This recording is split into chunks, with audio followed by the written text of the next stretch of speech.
Hey folks, this is Vince with Dad's Gaming Addiction, and today I'm going to quickly teach you how to play the Deep Rock Galactic board game, Space Rig, and Biome expansions. Now, I've already covered the core game in a separate video, so if you want to learn to play the game and figure out what this game is all about, well, go watch that video first. It has a lot of important information.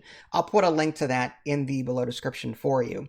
This particular video, like I said earlier, it's just going to focus on the Space Rig and Biome expansions and all of the new content that goes along with it. All right, well, let's go ahead and jump over to the Space Rig and see what that's all about. So what you're seeing here for the most part is everything that you'll get with the Space Rig expansion. If you haven't figured it out already, I'm using Tabletop Simulator because I don't have my physical copy yet.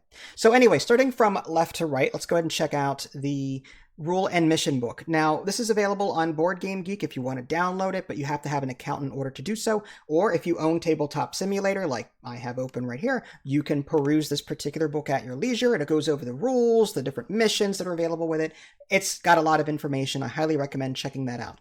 So as far as the rest of this goes, there's a lot of information here. This is the Space Rig board.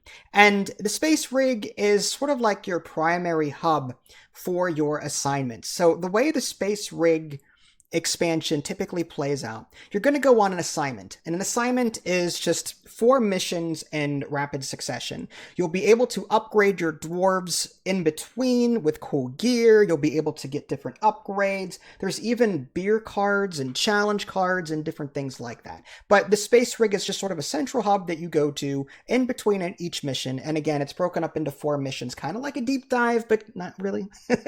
So yeah, if you've ever played the video game, the Space Rig is exactly that. You're going to go here in between each mission and do different things. So with the Space Rig, let's just go ahead and take a quick look at it. There are 8 spots here, these little trophy spots. These are for the stickers, which are located down here. This is strictly an achievement thing. When you complete an assignment and you fulfill one of these achievements, you can put the sticker on one of these spots to show that you've done it. No gameplay purpose whatsoever, it's just aesthetic. But if you like achievements, that's what these stickers and that's what these spots are for. Then you've got Memorial Hall here. That is for these gear upgrades, but for the sake of simplicity, I'm going to put them off to the side. But typically you would have a stack of these gear tokens on Memorial Hall. I'll touch on that in a little bit. Moving on over to these challenge cards. 2 challenge cards will be dealt every mission, and you're going to try and complete these. And if you complete them, you get to move this little black cube up this track here. There's a track on the very bottom of this Space Rig, and it has different symbols on them, and dwarves and players will get rewards for completing challenges, completing missions, and so on, and they're trying to get all of these different upgrades and all of these different bonuses for doing so. Those challenge cards are difficult to do, but they help you move up that track on the bottom. There's also these beer cards here.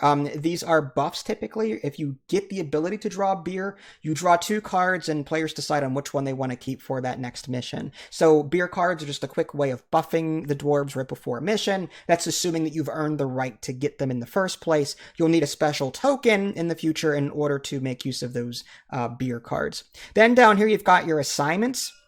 There's 1, 2, 3, and 4, and that's indicative of the 4 missions that you're going to be going on in order to complete the assignment. Mission 1, yeah, I'm going to try and point to it there. You start with mission 1, and above that are 2 different symbols. There's a little beer icon, a beer symbol, and a yellow symbol there. That beer symbol means that dwarves get a free beer, a choice. You can draw 2 beer cards, pick one for their first mission. So as a freebie, you get to get a beer card for your first mission. Now that yellow symbol is something completely different, and those are like anomalies and mission modifiers that will change the way the game is played for that particular mission. Yellow is like somewhat challenging, where red is like, okay, this is hard.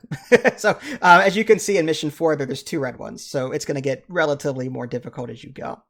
So yeah, that's pretty much everything here, and you've got these mission decks here in Tabletop Simulator. You'll get something similar in the tabletop game. Now you can like shuffle those and draw one. You can pick one that you want. It's open on how you choose which 4 missions you want to embark on. Like I said, you could shuffle, if you just want to deal with the core game, just shuffle that deck, pick one, and put that as the active mission for that particular mission. Or if you want to deal with the biomes or the Space Rig missions, pick what you want.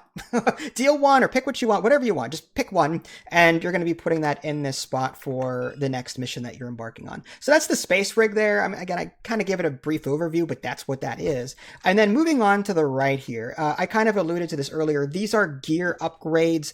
Every time a dwarf gets to one of these up arrows on the space rig, dwarves will be able to choose an upgrade for their dwarf, and that's where these things come into play. Each dwarf will get one of these, and I know it's kind of rotated sideways there, but you're going to get one helmet upgrade, one chest upgrade, and one pickaxe upgrade, and that's where there's 3 different stacks here. There's one for each of those 3 different kinds, and you can only have one active one at a time. So if you already have a helmet upgrade and you go to get another one, you have to discard the existing one. And whenever you do get that upgrade eventually, each player will get to choose one of those upgrades. And the way this works is you're supposed to deal these tokens in a face-up stack, and then you just pick from the top of the face-up stacks.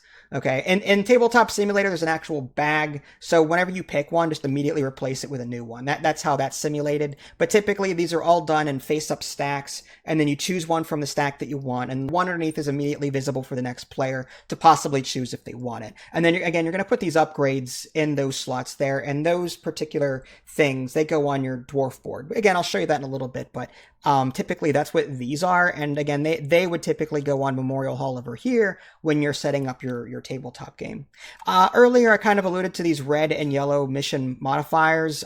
These are the anomalies here. I kind of laid out some examples here. The rulebook will have a list of what they all do, but yeah, there's quite a bit of them. So just, it's a good idea to, again, look at the rulebook prior, see what they all do before actually jumping into it. And in Tabletop Simulator, it's cool if you just hover your mouse over it. So as long as you don't have the interface hidden by hitting F11, so as long as you have the interface up, you can actually see a quick tooltip of what is required for that particular thing. Again, red is typically worse than yellow. Each dwarf also gets one of these oxygen meters along with these oxygen cubes. That is related to the low oxygen modifier here. If it's ever active, then you have to make use of this. It's, again, like in the video game, dwarves run out of oxygen in those situations, and you have to refill your oxygen in a couple of ways. The tabletop version handles that a little bit differently. Typically, you get like 2 actions instead of 3, and if you take your 3rd action, you have to remove an oxygen. Although you can refill your oxygen by resupplying. So there's that as well. Now, there are 2 unique missions that come with this space rig expansion. There's the drill dozer, which is like the escort mission in the video game, where you're trying to escort the dozer to the armor and hearthstone so it can drill it out. And that is now a new mission type, which is really cool. And that's what this deck is related to. Whenever the drill dozer gets there and you activate it, you have to start drawing these cards in order to see what happens next. Will those pillars come up and the lasers zap the drill dozer, or will something else spawn? Who knows? That's what this deck here simulates. And you're going to get, again, those laser beam, Almarin Beamers, that's what they're called. You'll get those miniatures as well. And then the other mission is the Liquid Morkite. This is where, in the video game, you have the dwarves build the pipelines to the different refineries, and then the Liquid Morkite flows into the main refinery. You're doing that here with this new one as well. So this is the main, the refinery there, and you're going to get a series of these pipes, and players will be spending actions to build these pipes from the refinery to these pump jacks. And you'll get 3 pump jacks in your core game there. There's also new smaller hidden tiles. Like in the core game, there's larger hidden areas. Now there's bite-sized ones. And they have a special unique green flare on it. And that corresponds to these unique tokens down here. There's 4 new ones. There's I think that's like a abandoned gear or something or other. Whenever a player picks that up, you get 1 ammo of each type and a health. So you get restocked with that if you find it. This one here lets you draw rock and stone cards, or you can hold on to it and draw it later. You've got a loot bug, a golden loot bug, and you get 2 gold with that one rather than just 1, and you still roll the die to see if you get any bonus resources from that. And then you get the malt star, which corresponds to the beer. If you grab one of those, that means when you succeed in your mission, on your next mission, you get to draw 2 beer cards and pick one. So you want to try and find these if you can, because these beer cards are really cool and really powerful. To set up the space rig, what you're going to do first is shuffle the deck that you want to play with first off, whether it be the space rig mission deck, the Biome mission deck, or the base game mission deck. Just draw 2, pick 1. Now, as I alluded to earlier, you can be totally creative with that. You can draw 3, pick 1. You can mash 2 decks together, draw 3, pick 1. You can just pick a mission. Just play the one that you want if you so choose. It's your game. Be creative with it. For example purposes, I just plucked out the number 2 here from the Space Rigs mission deck and placed it on that little spot there. Make sure that your trackers are in place. You've got a black cube that starts here for your first game, and this mission tracker for the assignment goes on the 1 spot as well. Now, also what you're going to do is you're going to shuffle the challenge deck right here, and then you're going to draw 2 into these green spaces there. I'm going to go ahead and zoom in on them real quick so you can just pause the video and read them if you want to, but I'm not going to touch on this too much. I want this to be somewhat spoiler free, and I'll let you discover those as you play. But yeah, they're difficult, but again, they allow you to go up this track down here, which allows you to get bonuses, which is great. Next, you're going to, if you earned the right to do so, draw 2 beer cards and then pick 1 to keep. And then you shuffle the other one back into the deck. Here's an example of a beer card. Again, these are buffs that will help players during the game, so there's that as well. And then you're going to look at what mission you're on. In this case, we're on mission 1. You're going to look right above it and see what the icons say. In this case, we get a freebie beer, which we already took care of. And then there's a little yellow symbol there, which alludes to these anomalies here. I just drew 1 at random and put it into the first one there. And players will have to observe the fast critter anomaly during this mission only. These go away at the end of the mission. So each mission is going to be slightly different than the others, depending on what kind of warnings and anomalies you end up getting. Another thing that players will also need to keep in mind, again, there are these gear tokens here. And again, what you're going to do is you're going to shuffle those into 3 face-up stacks and put them over here on Memorial Hall.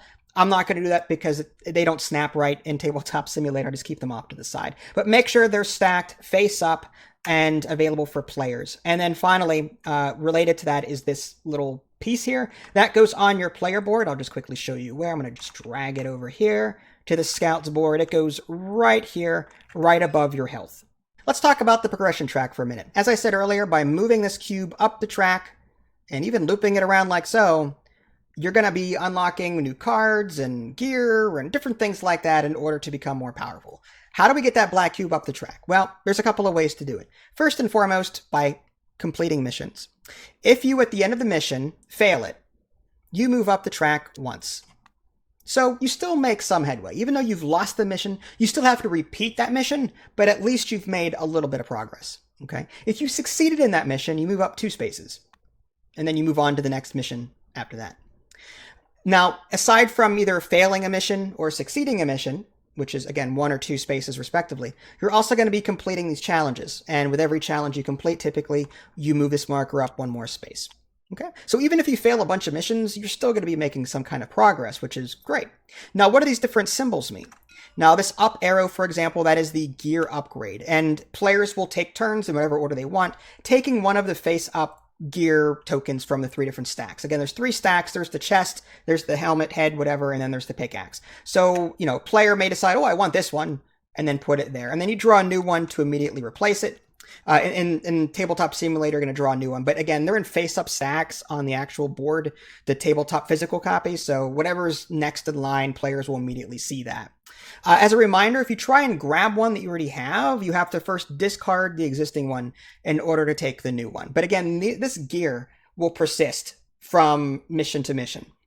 Now, some other symbols that we might see on this board. You've got this rock and stone space. The active player will just immediately draw a rock and stone card. If this happens in between missions, then players get to pick who gets that card. The beer card just grants players the opportunity for their next mission to draw 2 beer cards and choose one. It's the same as if they had gotten one of those malt tokens in the smaller hidden caves. Next is this grenade. The active player will draw a grenade, a throwable, as they're called. If it happens between missions, again, players just pick who gets to take the grenade.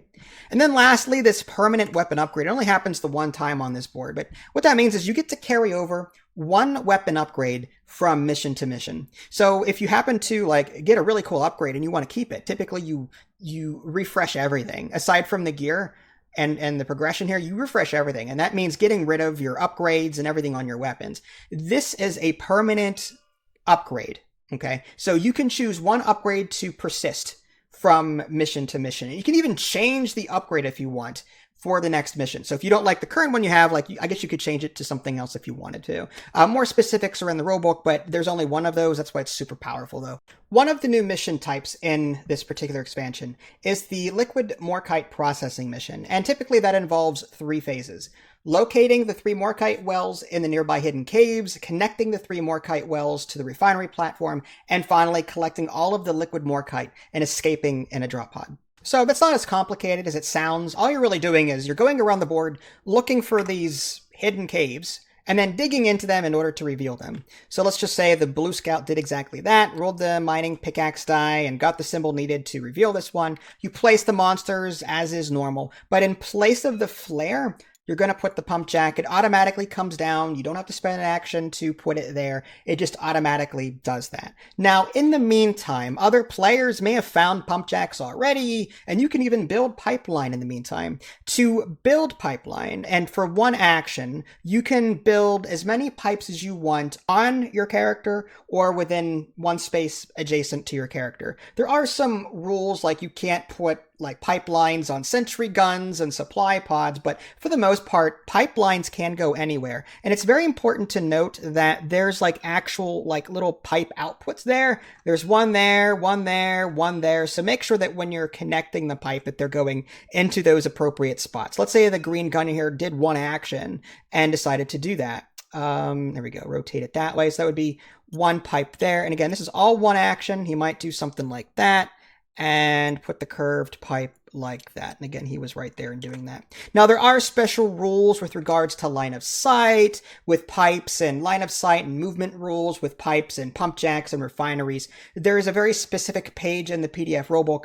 I'll let you discover that on your own. I'm not going to spend 3-4 minutes doing that here when you can just easily read it. And I'm not being paid to do this as a reminder. So please check out those specific rules if you're curious about line of sight and all that jazz.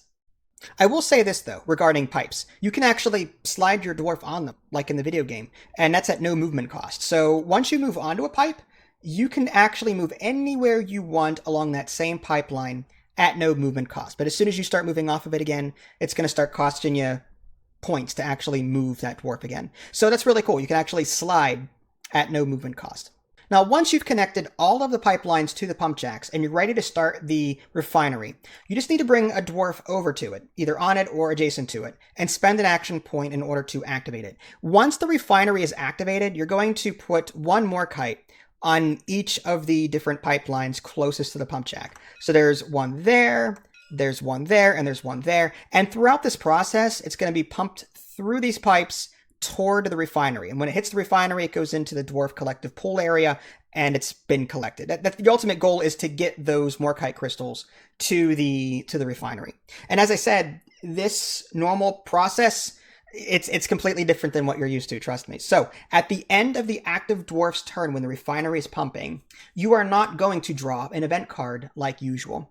Rather, you're going to go through a series of steps, like if-then steps, to see what happens next. First, you're going to say, okay, is there Morkite in the pipeline? Well, yeah, the answer is yes. There's 3 staring me in the face. So you move on to the next step. Okay. Now, if there had been none, that means everything's done pumping, and then that's when you start drawing event cards again, and this phase is over, and then you get to the escape pod and you leave. But in this case, there's still Morkite in the pipe, so that this phase is still ongoing. So next, you check to see if any of the pipelines are damaged. And when I say damaged, throughout this process, there may be damaged pipes. You can flip them over to their damaged side. Typically, they get damaged on the spot where the Morkite is, and a dwarf has to go over and repair it. But you're going to check to see if any of the pipelines have been damaged. And if the answer's yes, then you end your turn right there. You do draw an event card at that point because there's no pumping happening at that point. So you are going to draw an event card, resolve it, and then end your turn without moving the Morkite any further because the refinery is still damaged. However, if the pipeline is not damaged, if all of the pipelines are still in working order, you're going to move each of these Morkite crystals 2 spaces closer to the refinery like so. And then you're going to roll for damage. So when you roll for damage, you're going to take 1 creature die. It's that black die. If you get the little bite symbol, that means you're going to spawn 2 grunts as close as possible to the pump jack. You're going to actually roll 1 creature die for each of the 3 different pump jacks Okay, so you're going to roll a black die for this one, a black die for that one, black creature die for that one. And if you roll the bite symbol, you spawn 2 grunts closest to the pump jack. If you roll an exclamation point, that means that wherever the Morkite is, it's going to become damaged. That's how these pipelines become damaged. And then in the next turn, a dwarf better come over and repair it. To repair a damaged pipeline, you're just going to spend 1 action point either on or adjacent to it in order to flip it back over to its repaired side. Now, once you've rolled for all 3 of the different pump jacks, then all creatures will activate and the active dwarf ends their turn. And this will continue. You'll be doing those if-then steps. You know, is there still Morkite in the pipes? Yes. Is any of the pipes damaged? Yes. Okay, draw an event card. That dwarf's turn ends. Okay. Next dwarf. Are there Morkite in the pipelines? Yes. Are the pipes damaged? No. Okay. We're going to now move the Morkite and then roll for damage. We're going to roll for this one. Okay, grunt spawned. We're going to roll for this one. Nothing happens. We're going to roll. We rolled for that one and a pipe burst, and now we have to fix that one. You get the idea. And you're going to keep doing this until you get to a point where all of the Morkite has made their way into the middle here, and it's been collected. At which point, during that if-then process, you're going to draw event cards as normal for each dwarf's turn, and your goal at that point is just to get to the escape pod and get out before you die. The other new type of mission that we'll be seeing in the Space Rig expansion is called Escort Duty. This involves protecting the drill dozer as it bulldozes its way toward the armor and hearthstone. And this is probably my favorite mission in the video game. But in this case, you're going to be seeing the drill dozer, or Doretta, through the environment, keeping it alive. And it has its own health tracker. I kind of put it on the board here so you can see it. And the way it operates is, at the end of a dwarf's turn, before an event card is drawn, you're going to move the drill dozer 1 space toward the armor and hearthstone. So there is going to be like an invisible line that you can't see, but like it's going to go straight toward it like that. It's super simple. Just whenever you set up the drill dozer, make sure it's pointed in the correct direction. But at the end of every dwarf's turn, before an event card is drawn, it's going to move 1 space, demolishing everything in its path, although it will push creatures and dwarves off to the side. You cannot move on to the drill dozer like you can in the video game. It sort of blocks movement, line of sight, and all that stuff.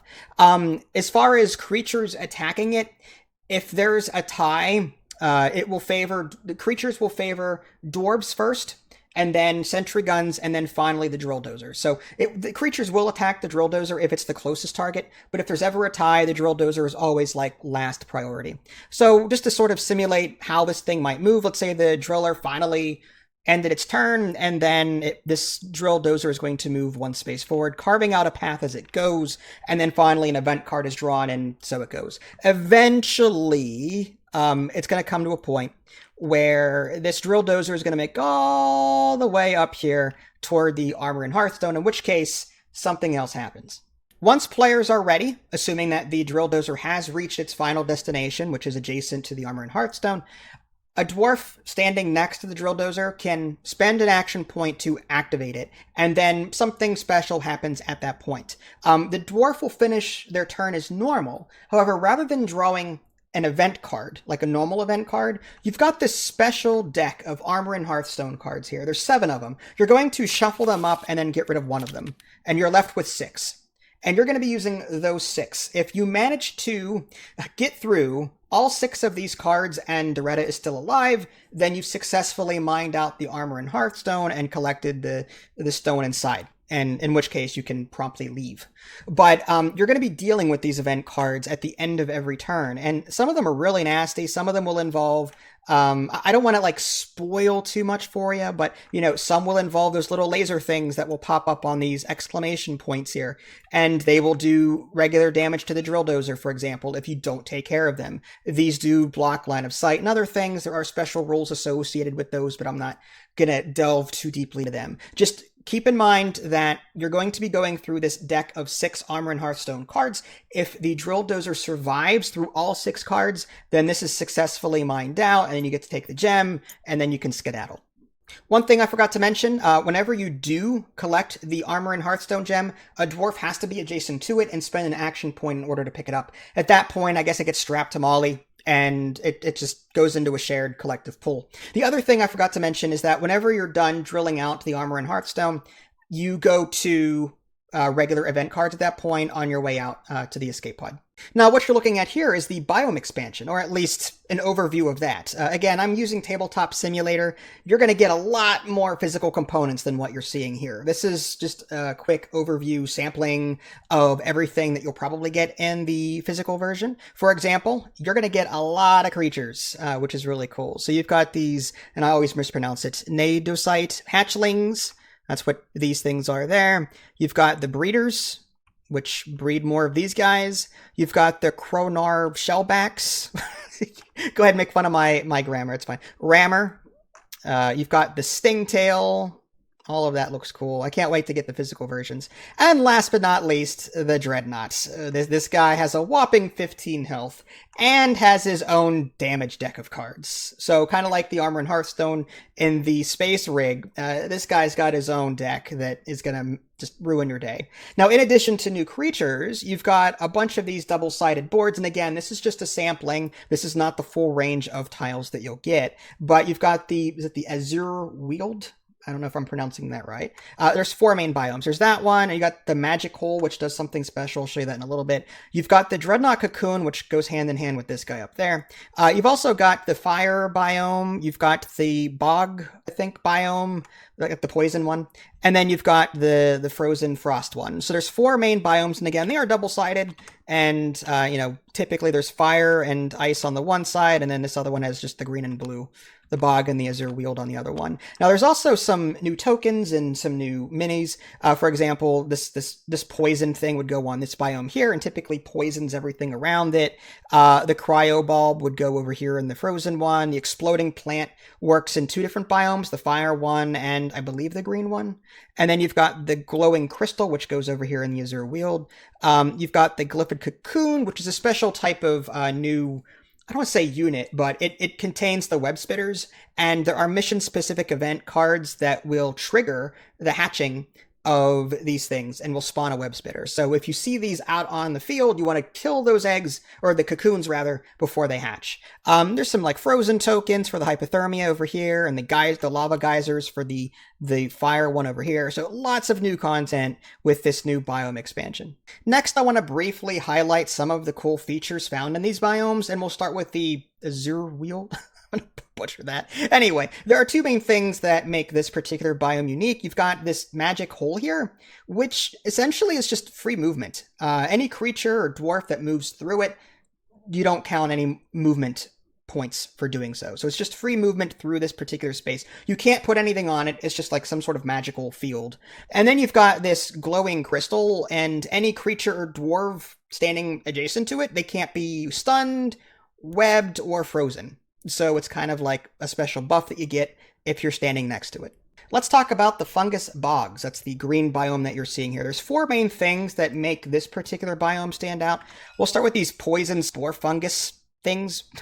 Pretty much whenever a dwarf walks adjacent to it, you're going to roll a creature die, and on an exclamation point, the dwarf is going to take damage. Even stepping on it, which destroys it, will also release vapors, and again, you roll a die, exclamation point, you take damage, and that's that space and any surrounding space as well. Creatures cannot destroy it by walking over it, and creatures are not affected by the poison either. Bosco, sentry guns, also not affected by this poison. These things have 1 health and can be taken out from a distance, which is ideal. That's what you want to do. You don't want to get near these things. Next, we'll talk about this sticky goo here. This is permanent, unlike the goo from above Goo Bomber, where you step on the goo and it goes away. This is permanent. This will stay there. And it pretty much does the same thing that the Goo Bomber goo does. And that whenever a dwarf steps on it, you end your current move action on that space. And this just serves as like a slow down thing. It makes players waste more move actions than they normally would trying to traverse this goo. Now you can get around that with platforms and the zip line on the gunner. So anyway, that's what that is. It's permanent goo. And then you've got these exploding plants here. These exploding plants, as you would expect, they have 1 health, and you can shoot them from a distance, they'll blow up. And typically, whenever they do blow up, you're going to roll the explosive die, and then anything around it will take damage. Also, any plant within 2 spaces of one that had already exploded will also follow the same process in that you'll roll an explosive die, apply damage, and go from there. So there are chain reactions that can occur in this game. So again, they can be taken out from a distance, and they have 1 health. There's no resistance or anything like that. Last but not least, I kind of already alluded to this, is that you've got these little glyphid cocoons here. They just remain there. They don't do much of anything. They have 1 health. But whenever that mission critical, like mission specific event card comes up in the event deck, it'll basically turn into a web spitter, and the swarm threat increases by 1. So you want to try and destroy these cocoons before they hatch. Next, we'll talk about the Magma Core, which is this fire biome that you're seeing here. It has 3 main features that I do want to highlight. First and foremost, you've got these hot lava spaces. Pretty much whenever a dwarf enters one of these spaces, you're going to roll a flame die and apply damage to that dwarf. Once they're in, like, this lava pool, they can stay in it and still not take any damage, but as soon as they leave and re-enter, you have to roll for damage again. So just be wary of that. The other thing, it's really hard to see in Tabletop Simulator, but there's a lava geyser here, and these activate during mission-specific events, in which case, whenever that card does get drawn, you're going to roll 1 flame die for each geyser, and then apply the damage result to all adjacent creatures and dwarves. That includes sentry guns as well, FYI. And then lastly, you've got the exploding plant, which you found in the Fungus Bogs. It does the exact same thing, and that you're going to be rolling dice in order to deal damage to surrounding things. It has 1 health, and, shoot them from a distance, you'll be fine. Last but not least, I want to talk a little bit about the Glacial Strata. That's the frozen frost biome that you see here, and there are 4 main features to that. You've got this smooth ice here, and pretty much whenever a dwarf enters a frozen smooth ice space, they're going to slide all the way to the other side onto regular ground again. But this doesn't cost any actions to slide across the ice, but they end their movement immediately upon getting to the other side. So if they, if this dwarf was here and they took a move action and they went 1, they would slide all the way to the other side and then end their movement. Even though they had extra movement points left, it's unfortunate. You just lose them all. Okay, so this does not affect creatures, by the way. The next thing I want to quickly touch on are these cryo bulbs, and pretty much they've got 1 health. And whenever you damage them, they'll explode. They do freeze creatures, however, like enemy creatures that happen to be around it. And any dwarves that are also adjacent will become hypothermic and get a special token. And that hypothermia token simply means that they will have 1 fewer action that they can take on their turn. So typically a dwarf gets 3 actions on their turn. They can only take 2 until they get to this oasis pit right there, in which case they sort of warm back up and then they get that extra action back. And you do get that on the same turn. So if you do happen to go there mid-turn, you do get that extra action back and can use it immediately for that turn. So that's really good. It also means you're immune to becoming hypothermic if you happen to be given that status while you're there. So yeah, as long as you move adjacent to that space, you'll defrost. You don't have to be directly on it as long as you're adjacent to it. Last but not least, there's this heavy snow here, and that is just sort of like the goo in the previous biomes, in the sense that whenever you walk onto that spot, your movement immediately ends. You can get around that with zip lines, platforms, the usual stuff. Before we move on from the biome expansion, there's something that caught my eye. And heck, if I didn't have a hard time trying to learn information about it, because it wasn't in the PDF rulebook on BoardGameGeek, but it is available here on the Tabletop Simulator module. My best guess is that it was a stretch goal of some kind, but don't quote me on it. So missions 17 and 18 seem to be new, and they are called Salvage Operation, in which case you'll be, like in the video game, trying to repair mini-mules and then repairing the damaged drop pod, I guess it is, and then you're going to leave on that rather than going back to your original drop pod. So in this particular mission, the legs start out visible. They are visible already.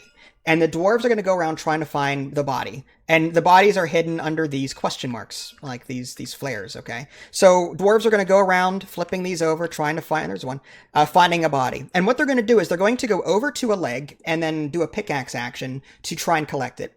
And if they happen to get 3 legs collected, for 1 action, they can come over to a body and attach all the legs they have onto that body. And if they fully repair it by attaching 3 legs, this thing automatically sort of just goes to the drop pod, the escape pod, whatever, that needs to be repaired. So once dwarves have repaired all of the bodies and attached all the legs to the bodies and repaired everything they need to repair, they then need to come to this damage drop pod. It's I guess the refinery one. You just have to simulate it with the refinery token. But anyway, it needs 6 pickaxe hits to begin repairing it, or to repair it. And once you start repairing it, at the end of every dwarf turn, you're going to draw a swarm card rather than an event card. So, like, once you start the repair process by trying to get 6 pickaxe hits, you're just going to have to keep dealing with swarm cards until you leave. Once you get the 6 hits necessary to repair this thing, all the dwarves just simply need to get on here, and then once they do, mission success, and that's it. Before I end this video, I wanted to quickly highlight some of the mini expansions. I'm not going to go over the creatures in depth. I just wanted to quickly show you what they're all about. Should you decide that you want to get into them, again, I got to stress I'm not being paid to do this, but I still think it's worth highlighting some of these mini expansions because, you know, they do cost a bit of money and the miniatures are nice, and who doesn't want a goo bomber or a bulk detonator in their collection, you know? So anyway, I kind of just threw the mini expansions here. I hope I didn't forget any, but the goo bomber and menace came in their own thing. They've been around for a while. I originally got this with the first edition, and the goo bomber just, as you would expect, drops goo and slows down the dwarves. The menace kind of plays hide and seek and can disappear and can't be targeted. It's got its own way of behaving that's really cool. And they come with their own swarm cards and the like. I love the art. But what I'm looking forward to are these 2 new ones. You've got the Tyrant Weed, which has 3 parts to it. It comes with this hidden tile. So it's possible that, you know, as you're seeding these hidden tiles and you have this expansion, you'll come across it naturally. But it has spaces on like where to put things. You can see where to put each of the different body parts and how they behave and different things like that. I'm going to go ahead and just highlight them. And if you want to pause the video, go ahead. And that way you can kind of read about these at your own leisure. Or again, if you have Tabletop Simulator, just check it out yourself. All of it's here. All of it's here. The official mod is fantastic. And then last but not least, you've got the bulk detonator, which shows up as a swarm card. Place the bulk detonator at exit 1, and it's got its own set of stats over there. But again, pause the video if you want to see more, but yeah, it's got 8 health, and it's going to be interesting to fight. I can't wait. And there you have it. This wasn't a complete how to play video. Like, I did leave a lot of stuff out just because there's a lot of content in these 2 expansions and the mini expansions. But hopefully this sort of guides you in the right direction and gives you more knowledge as to what to expect going into these expansions as you open your games for the first time. And I look forward to getting my copy at some point. I don't know when that's going to be, but in the meantime, there's always Tabletop Simulator. Well, this is Vince. Thanks for watching, and I'll catch you all next time. Take care.